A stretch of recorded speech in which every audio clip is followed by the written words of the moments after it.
protect the people na pinupuntahan ko kung nasaan ako. Ayokong madamay itong mga taong, mga FGF na kasama ko.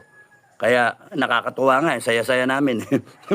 Kagabi pinapanood namin yung mga video eh. Kasi kinukunan ko si Bukay, hindi niya alam, nag-discuss kami. Kaya nga, yung nagkasama kami nung, kailan ba yun? Mga 3 days ago, pinukunan ko, pinapanood namin. Nung mga kasama ko, tuwa-tuwa kami. Mga FGF. Maraming salamat sa mga ka-FGF na sumusuporta. At kayong mga FGF na nanghina ang loob, okay lang, sport lang ako, okay lang. Takot kayo eh. Ibig sabihin, hindi kayo panlaban sa mga aggressor, sa mga bansa na lulusob sa atin. Okay lang 'yon. And we are not there to bring down this government. Yun ang tandaan nyo. The government will bring down itself.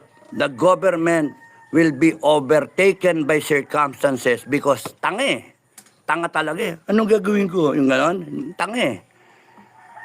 Ay, imbes na ako yung binigyan nyo ng importansya, ako yung tinitira nyo, sana ang inayos ninyo yung food security ng bansa. Inayos ninyo yung poverty. Binanatan nyo ng ayuda. Ano mangyari sa ayuda? Para ibigay-bigay. Kasi mag-e-eleksyon eh. Pipilit nyo pa yung 2025 budget na, putya na, mga gago. Zero budget yung PhilHealth. Armed Forces, babanatan nyo na. 70 billion, gagawin yung 35 billion. Mga walang niya kayo. Kaya ang mga complicit kayo. Ha? Lahat kayo pumirma dyan sa budget na yan. The people will repeal that budget. No? Sige, nakaw pa kayo. Kasi kayo, pagka kayo inano ng taong bayan, hinuli kayo ng taong bayan. Ha? AFP-PNP, makinig kayo ha.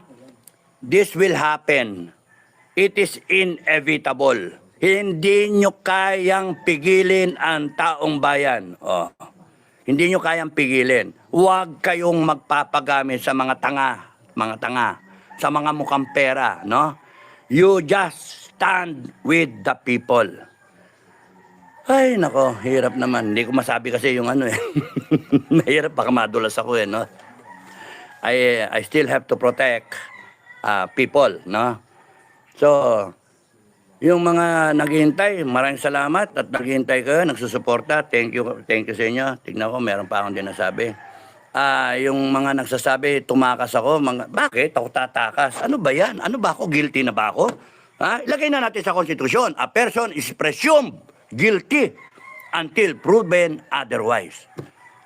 Anak ng tokwa yan, no? Tatakbo ka. Kinasuhan ka, takbo ka. Yun ang encouragement. Magagago ba kayo? Ba't ako tatakbo? Ha? Ba't ako tatakbo?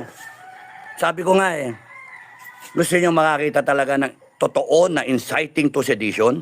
Ha? Gusto nyo makakita? Oh. Gagawan nyo, totohanin ko yan mga walang niya kayo Ilan years ba yun?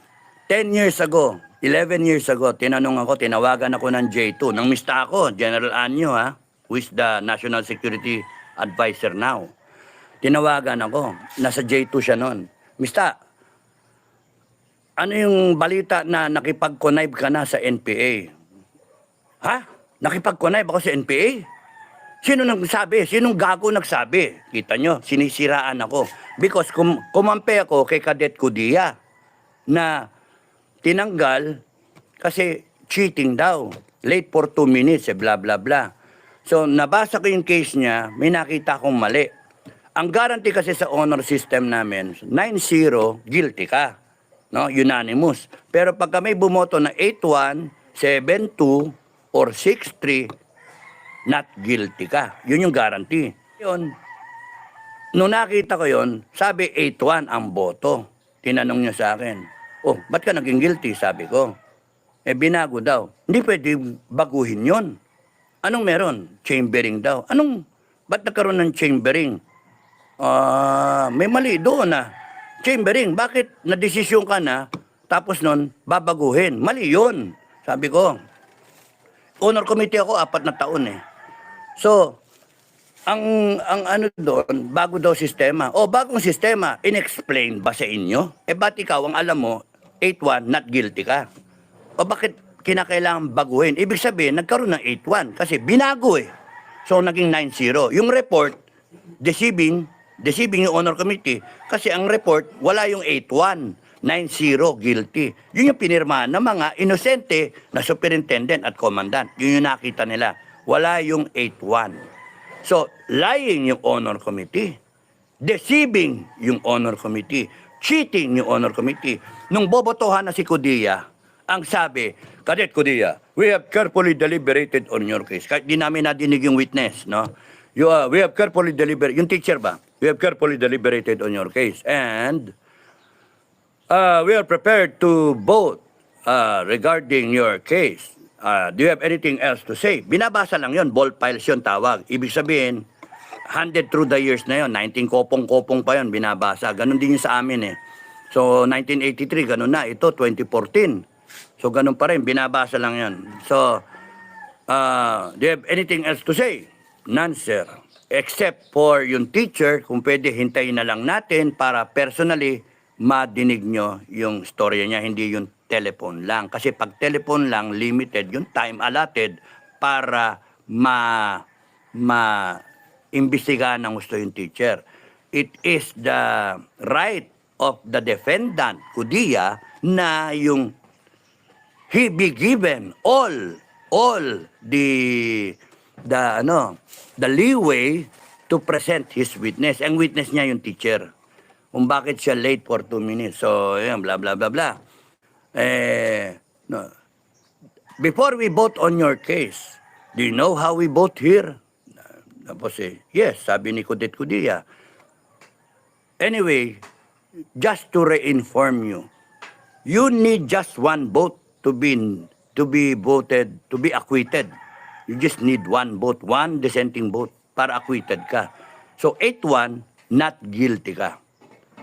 So, if you are have nothing else to say, can we excuse you while we take a vote? Yes, sir. Oh, labas. Si Codilla, feeling niya, not guilty siya.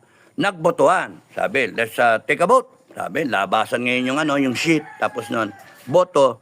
Nung binilang, the score is 8-1, not guilty.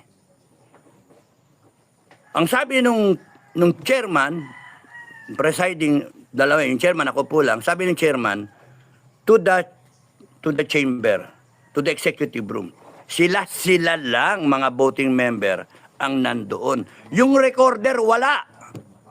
Anong klaseng trial yan? Kangaroo court. Wala yung paano naging sistema yon na pagka hindi kayo sang-ayon do sa boto na 8-1, magiging 9-0 kasi babaguhin ninyo at ipe-pressure ninyo yung kadete na bumoto ng 1. Kaya nga secret ballot para walang istorya, walang pressure, kung walang takot na bumoto ka na not guilty. Kung feeling mo, not guilty. So bakit yung 8-1 naging 9-0? Tapos nung tinawag si Codilla, guilty ka. Guilty ka. Nung pagkatapos nung session, nung trial, nakausap niya yung tao na bumoto ng not guilty. Ba't naman ganon? Sorry Bok, not guilty talaga binoto ko sa iyo. 8-1 talaga yan. Kaso naging guilty kasi na-pressure ako. Imagine that. Wala yung sistema na yun sa handbook ng honor committee, yung pinapirmahan sa lahat ng kadete. Kaya nga, bakit ko sinasabi yan?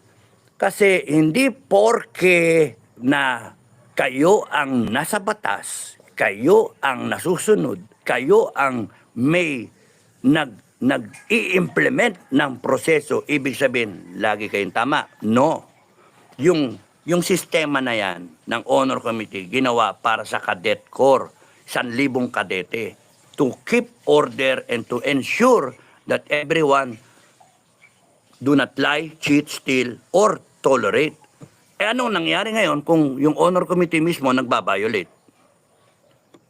Kinasuhan ko sila, nag-file ako ng